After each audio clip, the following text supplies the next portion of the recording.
Ho, alas 6 pa lang ng umaga, ito na ang routine ng inyong bulikat na kaibigan.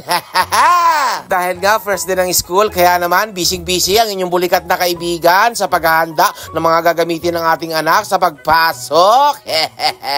Ho, welcome back mga bulikat kong kaibigan at iparot sa mga tatay dyan. Naunawaan nyo ba ang ginagawa ko? Disclaimer lang po, hindi tayo under ni Mrs. Masaya lang tayo sa ating ginagawa. Siyempre, dahil wala tayong kotse, sige, magmotor na lang tayo. At siyempre, kailangan naka-helmet, alam nyo na. Bata-bata yung asawa. Sa mga tatay dyan, na parehas tayo ng ginagawa. Nako, saludong-saludo ako sa'yo.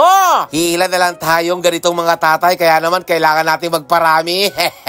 Kasi nakikita ko sa school ng aking anak, nako, puro mga nanay at tita ang nagbabantay. Naman, kung may tatay na nanonood na parehas tayo ng ginagawa, nako, mag-comment ka na, ibuboto kitang presidente.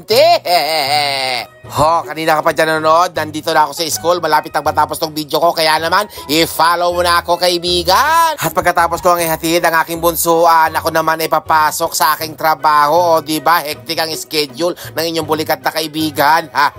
Pagkatapos nga, ayan, iniwanan ko siya, napakabait niyan, maraming salamat sa panonood, bye-bye! God bless! Pindot mo na yung follow. Kanina ka pa